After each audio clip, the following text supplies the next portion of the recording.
Reading from the Huffington Post, quote, after being thwarted by Congress, President Joe Biden will use his executive authority to create a New Deal-style American Climate Corps that will serve as a major green jobs training program. Oh yes, the latest measure that is being enacted to fight the supposed existential threat of climate change. Of course, we can all agree, or those of us with brains can agree, that climate change is real. Whether or not it's an existential threat is up for debate.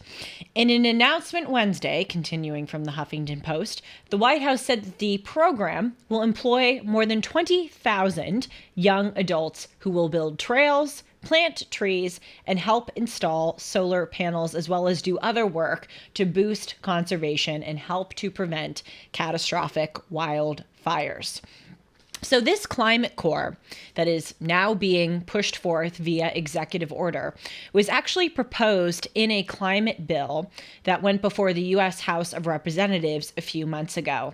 In that bill, which was quashed by Republicans because of concerns about efficacy and cost, the Democrats said that the climate corps alone would cost an estimated $10 billion.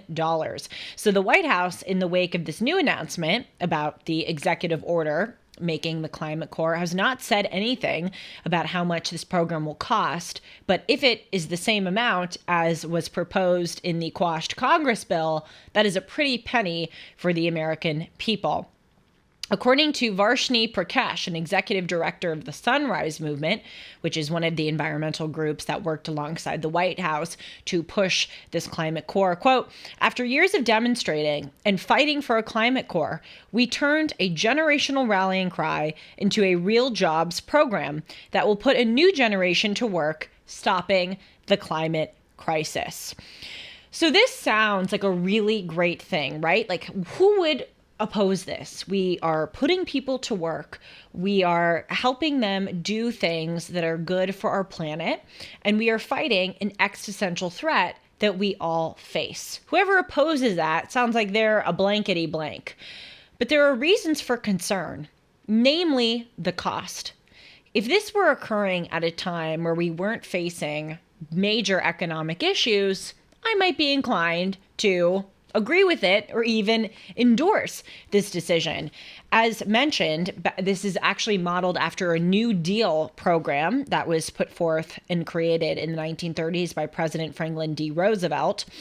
He created the Civilian Conservation Corps, but that was during a time that the United States was facing an economic recession after the Great Depression of 1929, when President Roosevelt needed to stimulate the economy, bringing Americans back to work after record unemployment. Right now in the United States, unemployment is pretty stable. It's actually at a low percentage. About 3.7% of Americans right now are unemployed, which again is pretty good. But the problem is that we have been facing issues with inflation. Inflation a few months ago was at a 40-year high. It went as high as 8 or 9%, depending on which sources you consult. But people agree it was in that percentage of either 8 or 9%. That's a 40-year high. And so what is the cause of inflation? Inflation is when there's too much money sloshing around in the economy as a result of subsidies, government-funded programs.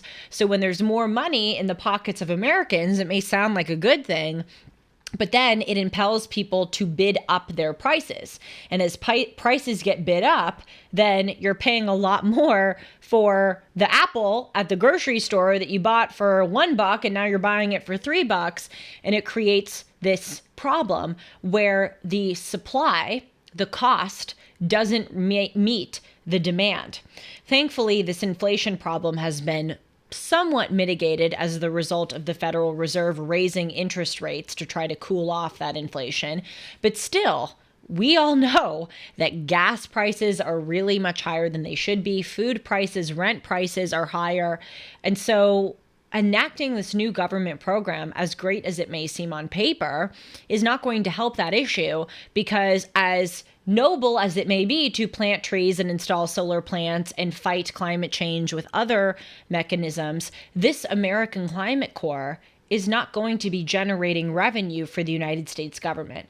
So basically, the US government is going to be paying 20,000 people with a budget of $10 billion, but they're not going to likely be significantly recouping that investment to make that allocation of funds worth it. That is going to continue or exacerbate the inflation problem. Also, we have a problem right now with high taxes. We all know this. Just look at, we all were present for the April tax report season and saw our paychecks get cut in half. Americans are just not happy with this high tax rate. And if there's yet another government program that is going to be spending money paying people without recouping that investment with revenue, it's probably going to result in raising taxes for the American people. Just as the quote unquote student loan forgiveness program isn't so much forgiveness as it is a transference of debt to the American taxpayer who will be funding this quote unquote student loan forgiveness. So there are reasons to proceed with judgment and with a look towards, is this really going to be effective? Is this really going to be the best use of our money? Also, $10 billion, that can be allocated towards the crime crisis, the homelessness crisis, the border crisis, 7 billion, or million, excuse me, not billion, million undocumented, though it seems like 7 billion because there are so many, 7 million undocumented immigrants have entered the United States since President Biden took office. That is posing a huge problem as far as our resources. So is this where our money should really be going? And on a final note, if we really want to combat climate change, what we need to do more than the Civilian Climate Corps is actually change people's lifestyles, primarily the rich's lifestyles, in order to be more sustainable. So that means that John Kerry and Klaus Schwab and Larry Fink should no longer be able to fly on their private planes across the world to Davos in order to participate in the celebratory of elitism at World Economic Forum. Did you know that private planes in an 8-hour plane ride emit the same amount of carbon as the average American emits in 1 year? It is staggeringly bad for carbon emissions. Also, we see all of these members of the elite having multiple homes all across the country and the world. Most of the time they don't even use. That's a lot of resources and gasoline and energy that is being expelled to heat the homes and to facilitate the upkeeping of those residences. There are just a lot of things that we could be doing that would not cost us so much as the Civilian Climate Corps. I'm not against their actions. I think it is a great thing to plant trees, to do all of these mechanisms, but we have to ask, what is the literal as well as the figurative cost? Thanks for joining me. I'll see you all soon. Take care.